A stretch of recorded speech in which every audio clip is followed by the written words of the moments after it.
बिस्मिल्लाहिर्रहमानिर्रहीम अस्सलाम वालेकुम। जी बच्चों, कैसे हैं आप लोग? अच्छा जी बच्चों, आज चैप्टर नंबर 5 के न्यूमेरिकल्स और उसकी एग्जांपल्स ये हम हल करेंगे। और इसमें बेसिकली वर्क डन वाले सवाल हैं, W is equal to F S वाले। काइनेटिक एनर्जी है और पोटेंशियल एनर्जी है, फिर इसमें पावर कैलकुलेट करनी और एफिशिएंसी कैलकुलेट करनी। तो इस तरह के सवाल हैं और कोई लेंथी सवाल नहीं है, आसान वाले हैं, छोटे छोटे सवाल हैं, ज़्यादा मुश्किल काम नहीं होगा इंशाल्लाह। और इसको शुरू करते हैं। तो एग्जाम्पल 5.1 आपके सामने है, ये देखें, इसमें पढ़े। कहते हैं a person does 200 joules of work. एक बंदा है, वो काम कर रहा है, कितना काम कर रहा है? 200 जॉल्स।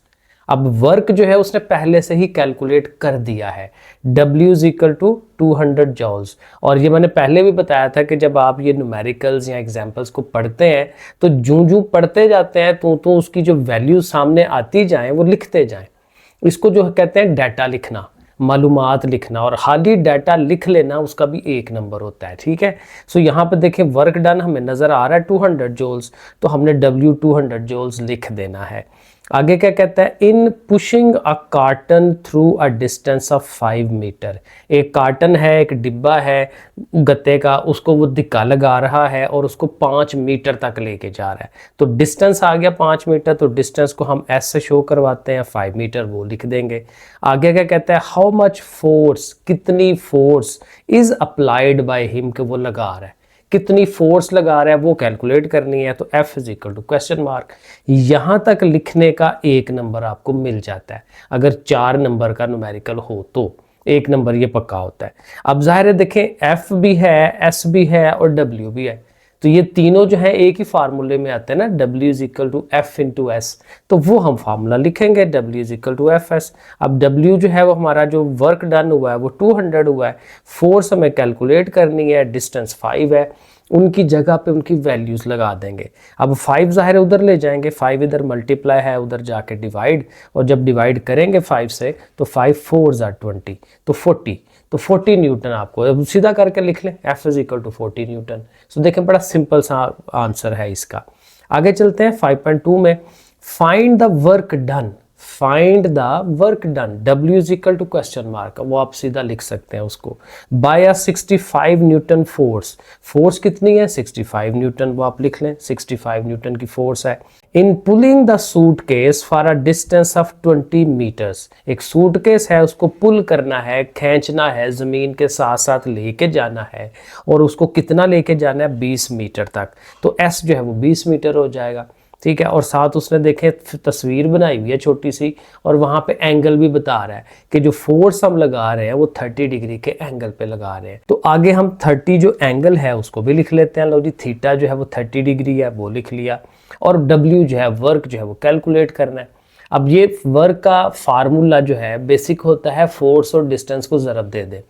अब अगर एंगल इन्वॉल्व हो रहा है तो फिर हमने क्या करना होता है? एफ एस कॉस थीटा लेते हैं। कॉस थीटा क्यों लेते हैं? क्योंकि हमने ज़मीन के ऊपर ऊपर चीज़ लेके चलनी है। अगर कोई चीज़ आप ऊपर की तरफ लेके जा रहे हो, जैसे आगे एक सवाल आएगा, तो वहाँ पे साइन थीटा यूज़ करते हैं। तो बहरहाल ज़्यादातर 90% तो कॉस थीटा यूज़ होता है। सो आपने फार्मूला लिखना है, W is equal to F S, और जाहिर है कि F इंटू एस हाली तो नहीं चलेगा, यहाँ पे एंगल है, तो एफ एस कॉस थीटा लगाएंगे। अब F की वैल्यू लगाएं, 65 है, डिस्टेंस 20 है, और एंगल जो है वो 30 है। अब इनको एंगल 30 जो है वो आप कैलकुलेट कर लें, और फिर तीनों को इकट्ठा एक ही दफ़ा मल्टीप्लाई कर लें। तो एक दफ़ा मल्टीप्लाई करेंगे तो 1125.8 न्यूटन मीटर। क्योंकि ये वर्क डन है तो वर्क डन को न्यूटन मीटर में भी लिखते हैं और उसको जॉल भी लिखते हैं, क्योंकि ये एनर्जी है। ये भी याद रखेंगे, ये जो काम किया जा रहा होता है ये एनर्जी की एक शक्ल होती है। तो इसको आप जॉल्स में भी कह सकते हैं, न्यूटन मीटर भी कह सकते हैं, एक ही बात है। सो ये भी देखें, बड़ा इजी काम था। Example 5.3, a truck of mass 3000 kg। Mass कितना है जी? 3000 kg का ट्रक है, M is equal to 3000 kg लिख दें। Is moving on a road, एक सड़क पे जा रहा है, विद यूनिफॉर्म वेलोसिटी ऑफ इतनी। यूनिफॉर्म वो इसलिए कहता है कि वो एक जैसी वेलोसिटी से ही जा रहा है, वेलोसिटी में चेंजेस कोई नहीं आ रही। और कौन सी वेलोसिटी है? 54 किलोमीटर पर आवर। तो आपने वेलोसिटी लिख देनी है, और जो ही आपको नज़र आए कि भाई ये तो किलोमीटर पर आवर में है, तो फिर आपको क्या करना है कि उसको मीटर पर सेकंड में कन्वर्ट करना है, क्योंकि उसकी यूनिट जो है वो हमें चेंज करनी होती है। बेसिक यूनिट जो है वो मीटर पर सेकंड है, तो उसका बड़ा बेसिक सा रूल है, किलो का 1000 लगा देना है, और आर के ऊपर देखें माइनस है, तो घंटा जो है आर उसका ओवर में आता है, तो उसके 3600 जो सेकंड्स होते हैं उससे हम डिवाइड कराते हैं। ये हमने पहले भी सेकंड थर्ड चैप्टर में किया हुआ है। तो आप ज़ाहिर है इन दोनों को ज़रब दें, 54,000 आएगा, उसको 3600 पे डिवाइड करें, कैलकुलेटर से करें हर चीज़, तो 15 मीटर पर सेकंड ये उसकी वेलोसिटी बन जाएगी। और करना क्या था, डिटरमाइन इट्स काइनेटिक एनर्जी, तो एनर्जी फाइंड करनी है कौन से वाली, काइनेटिक, तो ई के वो हमें कैलकुलेट करना है। अब इस बड़ा बेसिक सा फार्मूला है काइनेटिक एनर्जी का, 1/2 mv²। तो 1/2 m की जगह ज़ाहिर है मास जो 3000 है, वेलोसिटी 15 अभी हमने उसकी बनाई, और 15 के ऊपर स्केयर है, 2 से इसको डिवाइड करें 1500 हो जाएगा, 15 का स्केयर लें 225, इन दोनों को मल्टीप्लाई कर लें तो 337,500 जूल्स। और इसको चूँकि बड़ी वैल्यू है तो इसको आप किलो जूल में भी कर सकते हैं। किलो होता है कि पहली 3 डिजिट छोड़ के वहाँ पॉइंट लगाते हैं, सो 337.5 किलो जूल, यहाँ 0.5 भी साथ शामिल कर लें तो वो किलो जूल में आप आंसर लिख सकते हैं। नेक्स्ट एग्जाम्पल 5.4 है। यहाँ क्या करना है, अब बॉल ऑफ मास 180 ग्राम, तो आपने मास लिख देना है 180 ग्राम। अब ये ग्राम है, ग्राम बेसिक यूनिट नहीं है, केजी होता है किलोग्राम, तो आपने इसको 1000 पे 1000 पे डिवाइड करना है, क्योंकि ग्राम में और किलोग्राम में 1000 का गैप होता है, तो 1000 से डिवाइड करें 0.18 kg आ जाएगा, किलोग्राम में कन्वर्ट कर लिया। Was thrown vertically upward to a height of 12 metre, ऊपर की तरफ हम उसको फेंक रहे हैं, कितनी हाइट पे, 12 मीटर की हाइट पे फेंकना है। अब जाहिर है हाइट भी साथ लिख लेंगे जी, 12 मीटर पे जाना है। फाइंड द पोटेंशियल एनर्जी, जाहिर है पोटेंशियल एनर्जी ही उस बॉल के अंदर आएगी, क्योंकि वो जमीन से अपोजिट जा रहा है, ऊपर की तरफ जा रहा है, तो पोटेंशियल एनर्जी EP हमने कैलकुलेट कर लेनी है। तो उसका बेसिक सा फार्मूला है mgh, तो mgh तीनों की वैल्यूज हैं हमारे पास, मल्टीप्लाई कर दें।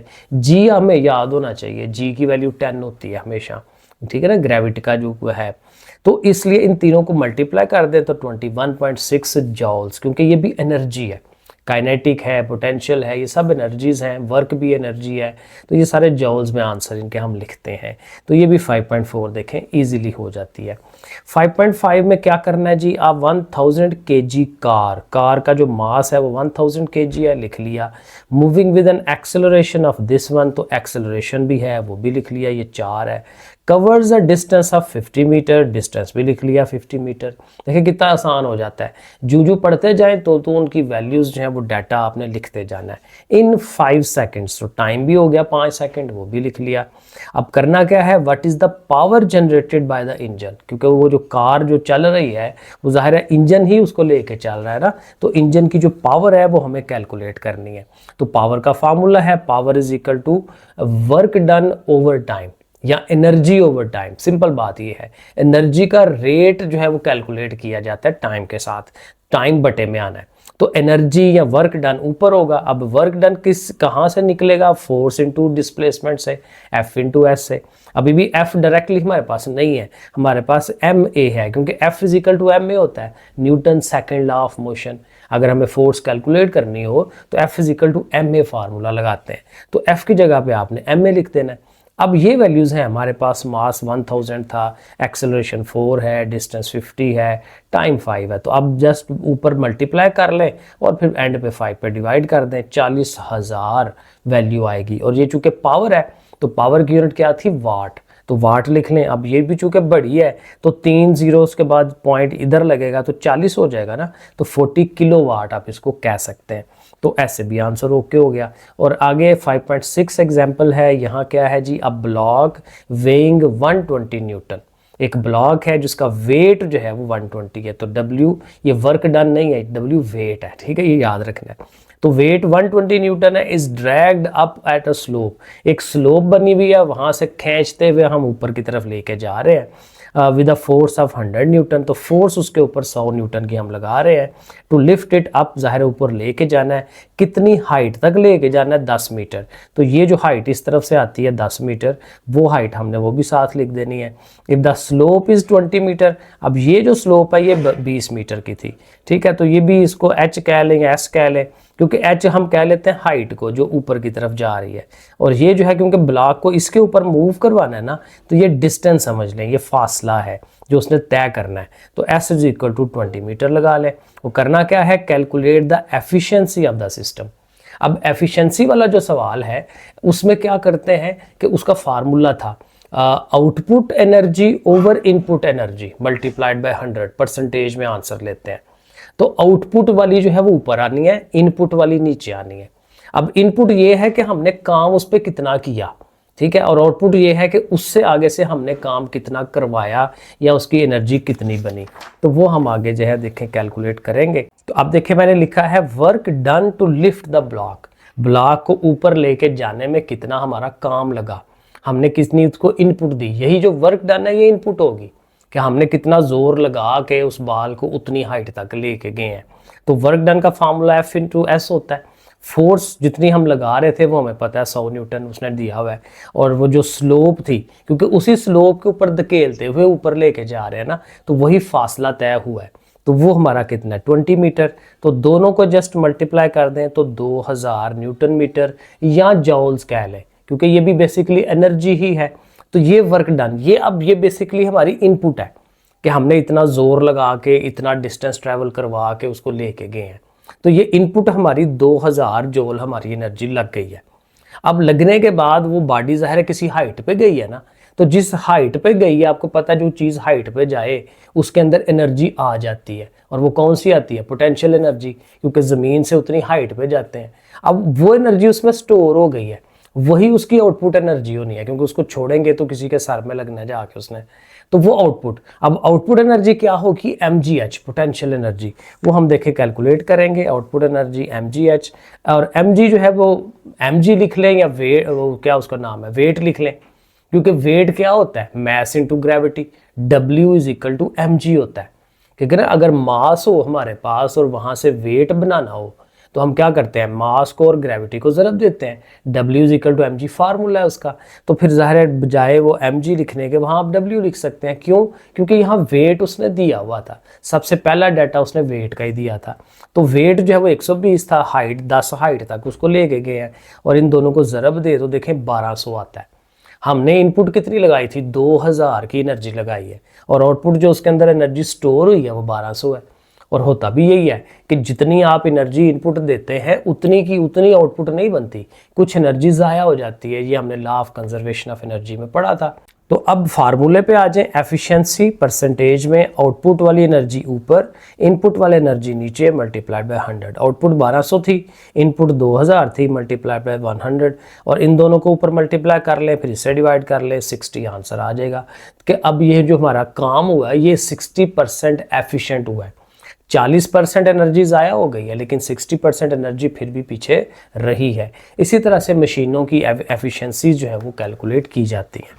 तो ये 6 एग्जांपल्स थी हमारे पास। अब नेक्स्ट जो है ये न्यूमेरिकल्स हैं, और 5.1 न्यूमेरिकल स्टार्ट कर लेते हैं। अब फोर्स ऑफ 20 न्यूटन, अगेन देखें फोर्स 20 न्यूटन, यहाँ तक पढ़ा साथ ही लिख लिया, F is equal to 20 newton. Acting an angle of 60 degree, तो ठीक है थीटा 60 डिग्री लिख लें। टू द हॉरिजेंटल, ज़ाहिर है ज़मीन के साथ लग रहा है। Two is use to pull a box, एक बॉक्स को हमने खींच के लेके जाना है through a distance of 3 metre, तो डिस्टेंस भी 3 मीटर आ गया। अक्रॉस अ फ्लोर, फर्श के ऊपर हम खींच के लेके जा रहे हैं। How much work is done, तो वर्क कितना हुआ। तो सिंपल सा फार्मूला, सिंपल सी चीज़, क्योंकि एफ और एस भी है और साथ एंगल भी है, तो हम फिर ज़ाहिर formula F S cos theta का लगाएंगे। कॉस थीटा क्यों लगाते हैं, क्योंकि ज़मीन के साथ साथ चीज़ जानी है, ठीक है, ये याद रखना है। जब हम ऊपर को लेके जाएंगे तो फिर साइन थीटा लगाते हैं, आगे एक सवाल में है। तो f की वैल्यू लगाएं, s की वैल्यू लगाएं, cause of the angle 60 degree. अब 60 डिग्री का कॉज 1/2 या 0.5 होता है, और इन दोनों को ज़रब दें तो 60, 60 को 0.5 से मल्टीप्लाई करें या 2 पे डिवाइड कर लें तो 30 जॉल्स। तो वर्क डन कितना हो गया, 30 जॉल्स। बड़ा सिंपल सा सवाल था। आगे चले 5.2 में क्या है, a body moves a distance of 5 metre. तो आप ज़ाहिर पहला स्टेप आपने क्या लिखना है, s is equal to 5 metre in a straight line, एक सीधी लाइन में जा रहा है, under the action of the force of 8 newton. तो फोर्स कितनी है, F is equal to 80 newton, वो हम लिख लेंगे। If the work done is 20 joule, work W वो भी उसने बता दिया 20 जॉल्स है। Find the angle, angle theta find करना है with which the force and बला बला, वही सब कुछ, यही सारा डाटा होना है। सिर्फ क्या होगा, एंगल थीटा कैलकुलेट करना है। F, S और W सारा कुछ गिवन है। ये देखें अगले पेज पे मैंने ये लिखा हुआ है, तो देखें ठीक है, S भी है, F भी है, W भी है, थीटा फाइंड कर रहा है। तो वही फार्मूला है, W is equal to F S cos theta. W जो हमारा वर्क डन है वो लिख लिया, F की वैल्यू, S की वैल्यू, कॉस थीटा वैसे ही रहेगा क्योंकि एंगल तो फाइंड करना है ना। और 8 5 40 हो गया, 40 ने उधर जाकर डिवाइड करना है क्योंकि इधर मल्टीप्लाई हो रहा है, तो इसको डिवाइड करेगा 0.5। अब मैंने ज़रा सीधा कर लिया, इसको इधर लिख लिया, उसको उधर लिख लिया। अब चूंकि एंगल फाइंड करना है तो कॉस को उठ के इधर आना चाहिए, तो कॉस जब इधर आता है तो कॉस इन्वर्स हो जाता है। अब आपने क्या करना है, कैलकुलेटर में शिफ्ट का बटन दबा के कॉस का बटन दबाना है, फिर 0.5 लिखना है और इक्वल टू करे तो आपको वो 60 डिग्री एंगल दे देता है। तो एंगल जो है वो हमारा 60 डिग्री हो जाएगा। तो इस तरह से ये हमारा 5.2 भी हो जाता है। 5.3, an engine raises 100 kg of water, 100 kg of water, kg mass, तो हमने लिखना है mass is equal to 100 kg। उसको रेज करता है, उठाता है, इंजन की वजह से 100 किलो का जो पानी है उसको हम उठा रहे हैं। कितना उठा रहे हैं वो फिर आगे बताएगा। Through a height of 80 metre, 80 metre की हाइट, काफ़ी ज़्यादा हाइट हो जाती है, 5-6 मंजिला बिल्डिंग, तो वहाँ तक पानी लेके जा रहे हैं। मोटर ज़रा अच्छी वाली होगी। इन 25 सेकेंड्स, तो टाइम भी बता दिया कि 25 सेकेंड में इतना काम हो रहा है।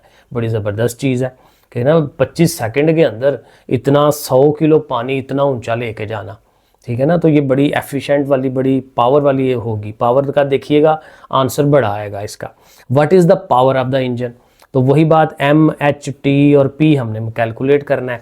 अब आपको पता है कि पावर का फार्मूला ऊपर एनर्जी, नीचे टाइम, और एनर्जी जो है वर्क डन है, work done F into S होता है, तो F इंटू एस लिखेंगे ओवर में T। अब F जो है वो डायरेक्टली हमारे पास नहीं है, लेकिन यहाँ उसने मास दिया हुआ है, तो आपको पता है मास से उसका वेट बनाया जा सकता है, और वेट भी एनर्जी ही होती है, ठीक है। तो वेट जो है वो बेसिकली वो फोर्स ही है, क्योंकि उतनी चीज़ को उठा के ऊपर लेके जा रहे हैं ना। तो वेट का फार्मूला mg करके दोनों को ज़रब दे के 1000 आ जाएगा, यही बेसिकली फोर्स होनी है, ठीक है। तो अक्सर सवालों में हम यूज़ करते हैं वेट को और फोर्स को एक ही बात समझते हैं, क्योंकि मेरा जितना वज़न है उसी वज़न से मैं ज़मीन की तरफ पुश कर रहा हूँ ना, तो उतनी ही फोर्स लगा रहा हूँ। तो जो वेट होता है वो बेसिकली फोर्स है। तो फोर्स की जगह पे ये जो 1000 आया वो लिख दें, डिस्टेंस एस 80 था और टाइम 25, तो इसको डिवाइड करें तो देखें 3200 वाट बनते हैं। तो ये ज़ाहिर है काफ़ी अच्छी खासी पावर इसकी बनती है इस मशीन की। 5.4, a body of mass 20 kg, mass 20 kg है, लिख लिया। इज़ एट रेस्ट, अब रेस्ट में है, तो रेस्ट आपको पता है वहाँ पे इनिशियल वेलोसिटी 0 होती है, V I is equal to 0 metre per second लिख लें। अब 40 न्यूटन फोर्स, फोर्स कितनी लगा रहे हैं 40 न्यूटन, वो लिख दिया। एक्ट्स ऑन इट, उस पर काम करती है 5 सेकंड के लिए, टाइम भी लिख लिया 5 second. What is the kinetic energy, kinetic energy E के वो हमें कैलकुलेट करनी है of the body at the end of the time, उसके बाद कि काइनेटिक एनर्जी कितनी है। अब देखें काइनेटिक एनर्जी अगर आपने कैलकुलेट करनी है तो उसका फार्मूला 1/2 mv² है।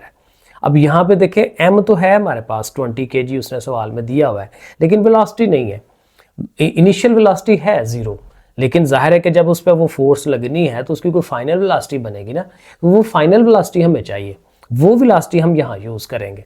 अब वो फाइनल वेलोसिटी कहाँ से आएगी, पहली इक्वेशन ऑफ मोशन से, Vf is equal to V I plus AT, तो ये फार्मूला हम लगाएंगे। लेकिन अगर आप देखें तो Vi तो है, टाइम भी है, A नहीं है, एक्सेलरेशन नहीं है, तो एक्सेलरेशन कहाँ से फाइंड होगा, अगर आपको याद हो F is equal to ma, अभी एक आधा दफ़ा पीछे भी पढ़ा है, तो F भी है M भी है, तो इससे F और M से A कैलकुलेट पहले करेंगे। तो ये 2-3 स्टेप्स में ये काम होना है। तो सबसे पहला काम ये है कि हम एक्सेलरेशन फाइंड करेंगे F is equal to ma वाला फार्मूला लगा के।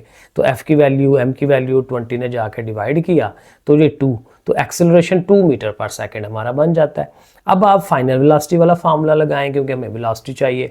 Vi 0 है, एक्सेलरेशन 2 आया है, टाइम 5 है, दोनों को जस्ट ज़रब दें 10 आ जाएगा, क्योंकि ये तो ख़त्म हो गया, 0 में ख़त्म।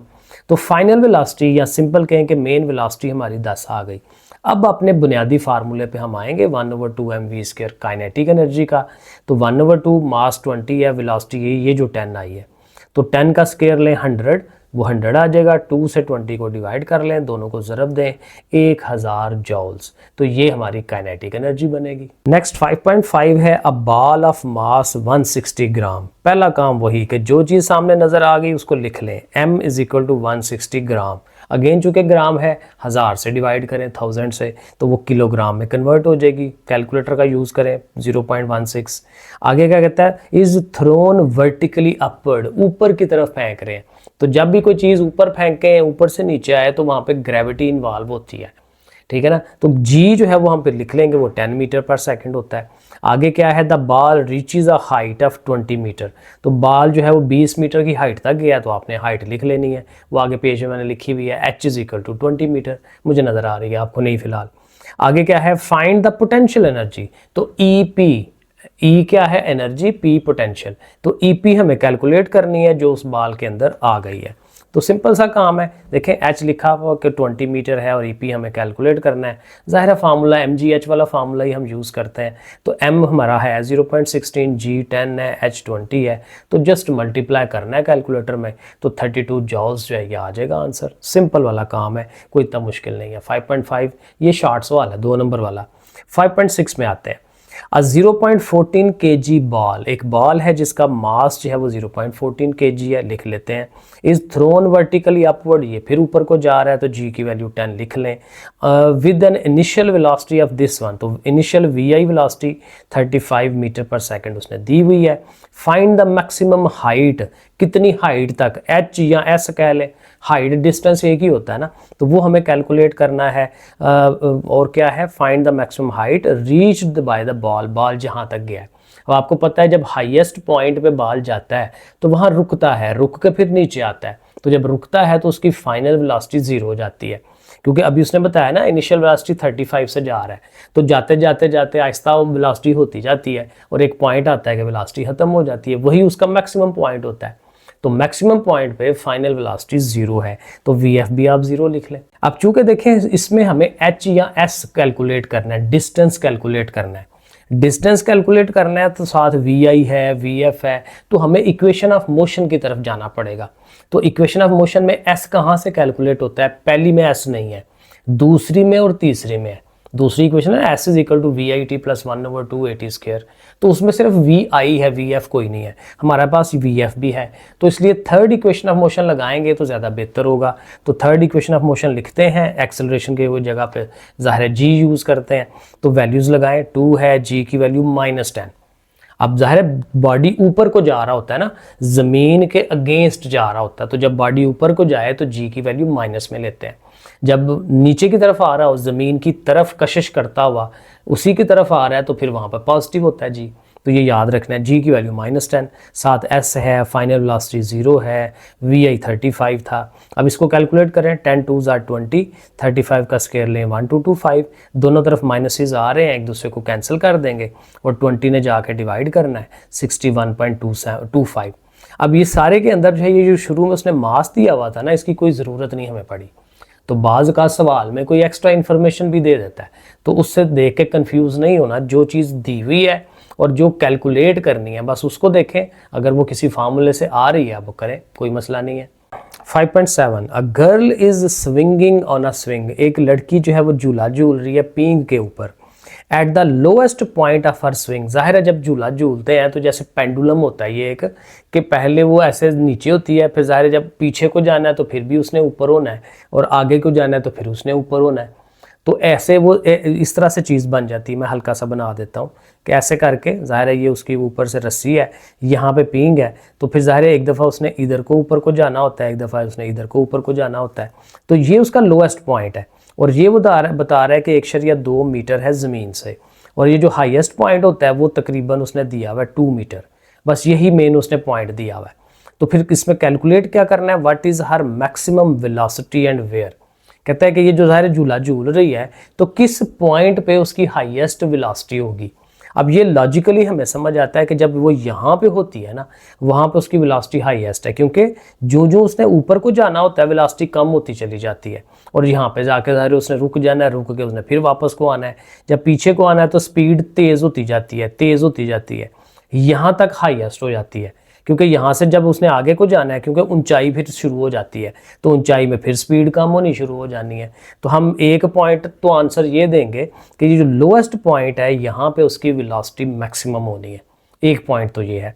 अब वो होगी कितनी, उसकी कैलकुलेशन का तरीकाकार ये है कि हाइट नंबर 1 1.2 है, ज़ाहिर ये वाली हाइट नंबर 2 जो है वो 2 है, तो इन दोनों में फ़र्क कितना है, क्योंकि यहाँ से यहाँ आने तक उसकी काइनेटिक एनर्जी बनी है ना, जो पोटेंशियल एनर्जी लूज हो रही है तो काइनेटिक एनर्जी गेन हो रही है उसको, तो इन दोनों में फ़र्क क्या है, ठीक है ना, कितना डिस्टेंस ट्रैवल किया है। तो जाहिर है 2 में से 1.2 माइनस कराएंगे, तो देखें 2 में से 1.2 माइनस कराया 0.8, तो ये हाइट है वो वाली 0.8 जिसके अंदर उसकी काइनेटिक एनर्जी बढ़ती जा रही है, वेलोसिटी उसकी बढ़ती जा रही है।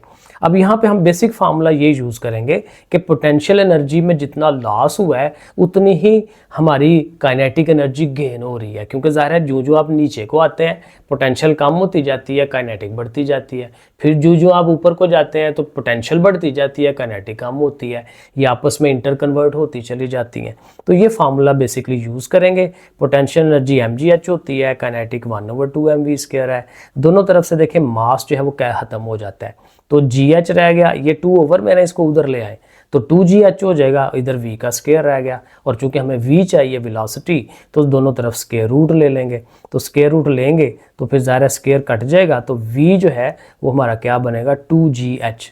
अब 2gh की वैल्यू लगाएं और ऊपर स्क्वायर रूट लें, तो वैल्यूज़ लगाएं 16 आता है, ऊपर स्क्वायर रूट लें तो 4 मीटर पर सेकंड। तो ये वेलोसिटी है उसकी जब उसने 1.2 की हाइट पे होना है, लोएस्ट हाइट पे होना है और फिर आगे जाना है। तो हम लिख देंगे कि maximum velocity will be on the lowest point to the ground which is h is equal to 1.2 metres. चलें जी 5.8 a person push a lawn mower. आपको पता है वो लॉन लोगों ने घास बनाई होती है तो उसके ऊपर एक मशीन होती है जिसको लॉन मोवर कहते हैं। मोवर होता है जो घास काटता है, तो ज़ाहिर उसको पुश करना है, उसने धिक्का लगाना है तो वो आगे आगे चलेगा ना, तो घास काटता जाएगा, तो उसकी वो बात कर रहा है।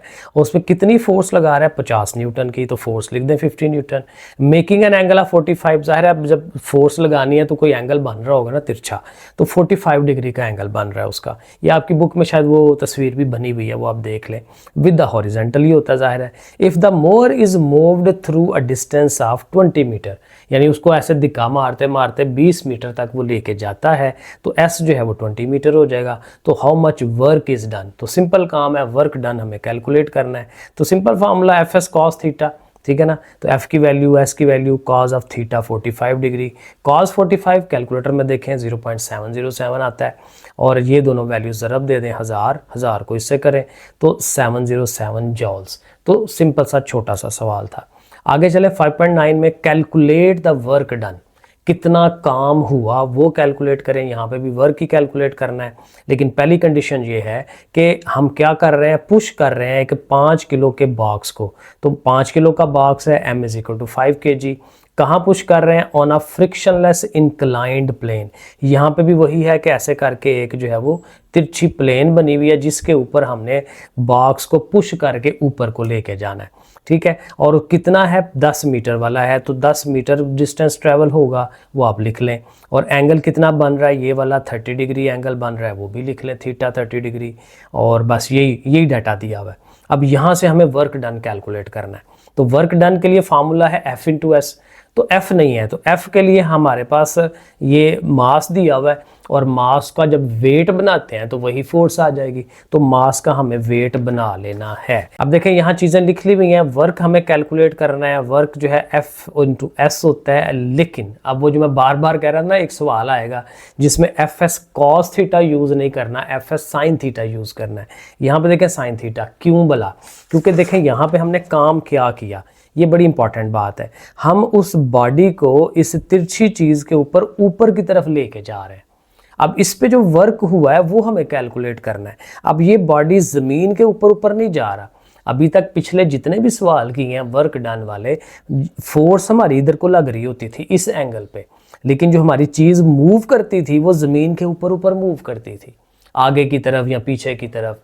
तो इसलिए चूंकि ज़मीन के ऊपर वो मूव करती है, तो आपको पता है जो हमारी फोर्स के जो दो कंपोनेंट बनाते हैं साइन थीटा कॉस थीटा वाले, वो ज़मीन के साथ वाला जो है वो कॉस थीटा होता है, और ये जो वर्टिकल होता है ऊपर की तरफ वाला उसको साइन थीटा कहते हैं। अब चूंकि बॉडी नीचे को नहीं जा रहा, ऊपर की तरफ जा रहा है, तो इसलिए यहाँ पे साइन थीटा यूज़ होना है, ये आपने इसमें याद रखना है। तो बहरहाल एक ही सवाल है और नहीं है, बाकी सारों में कॉस थीटा ही है, क्योंकि बाकी सारी चीज़ें ज़मीन के ऊपर हम मूव करवा रहे हैं, तो इसमें हम ये लिखेंगे। तो एफ एस साइन थीटा। अब एफ जो है वो ज़ाहिर है वो वेट है, ठीक है ना, वेट और एफ एक ही चीज़ होती है, तो एफ की जगह पे वेट का जो फार्मूला है एम जी वो आप यूज़ कर लें, W is equal to M G, ठीक है। ये डब्ल्यू में और उस डब्ल्यू में फ़र्क याद रखना है, ये डब्ल्यू वर्क का है और सिंपल जो दूसरा डब्ल्यू है वो वेट होता है, ठीक है। तो इसकी जगह ये वेट है W is equal to M G वाला, वो लिख लें। अब एम भी है, जी की वैल्यू हमें ज़ुबानी याद होती है, एस की वैल्यू भी सवाल में है, और साइन थीटा, थीटा डिग्री भी दिया हुआ 30। अब साइन 30 0.5 होता है, कैलकुलेटर में देखें, इन तीनों को ज़रब दें 500, 500 को इससे मल्टीप्लाई करें तो 250 जॉल्स आ जाता है। तो ये हो गया आंसर। अब दूसरा सवाल ये कहता है lifting the box vertically up. अब बजाय कहता है कि उसको आप तिरछी उसके ऊपर चलाने के, उस बाल को बस उठाना है और उठा के ऐसे वर्टिकली ऊपर लेके जाना है।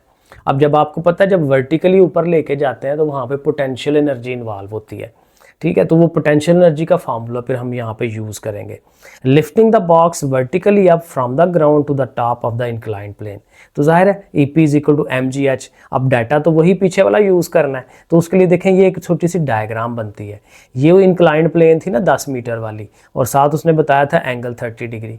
अब जब हमने एम जी एच लगाना है तो उसमें हाइट चाहिए हमें। हाइट होती है ये वाली टोटल वर्टिकल हाइट, बिल्कुल सीधी 90 डिग्री वाली। तो यहाँ पे देखें ये हमारे पास एक राइट एंगल ट्राइंगल बन रही है।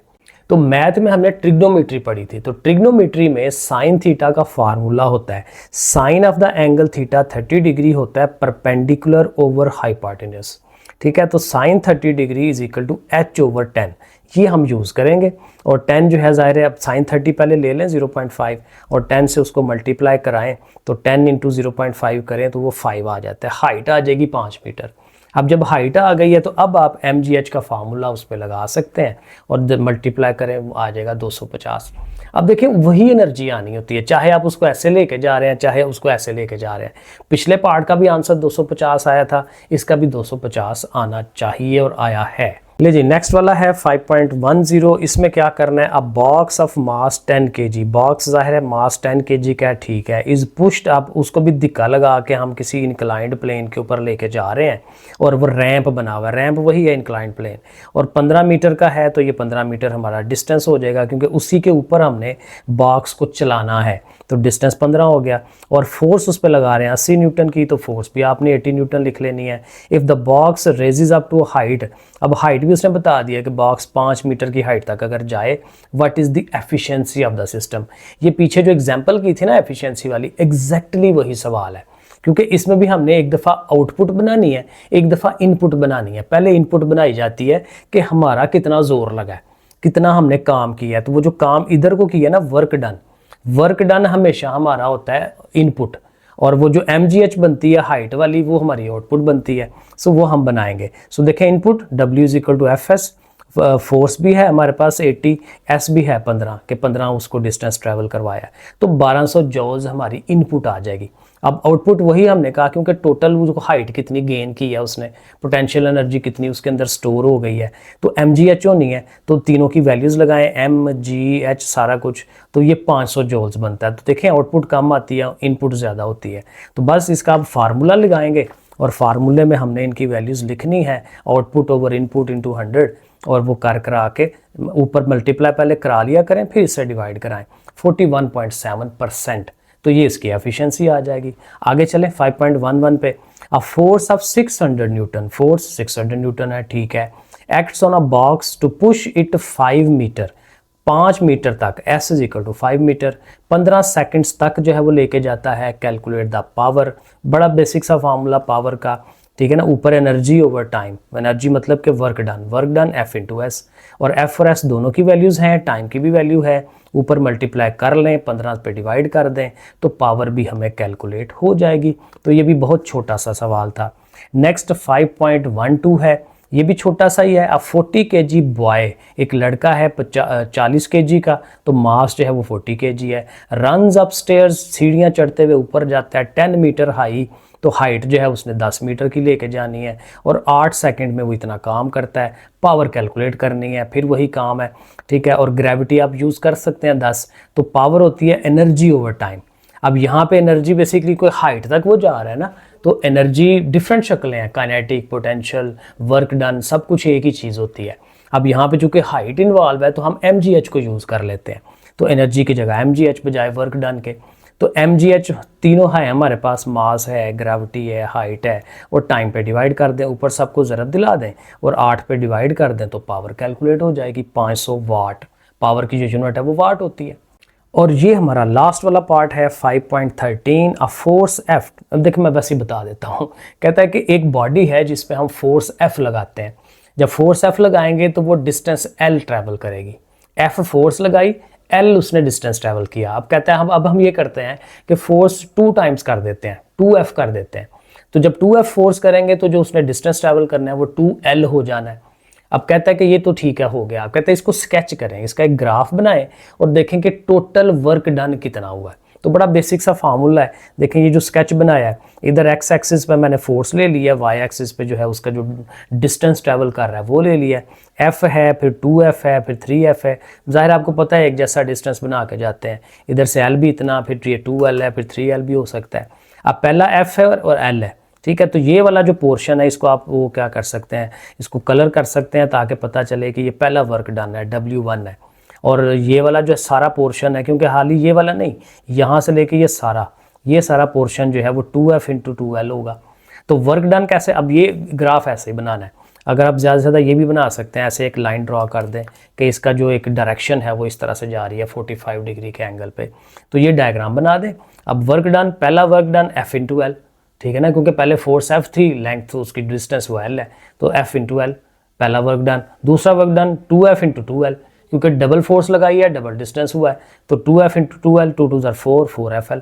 और टोटल जो कि हमें वर्क डन चाहिए तो दोनों को प्लस कर दें, FL × 4FL, तो कितना हो जाएगा 5FL। तो दैट्स इट, ये हमारी सारे के सारे न्यूमेरिकल्स हो गए। ठीक है जी बच्चों, फिर अल्लाह हाफिज़।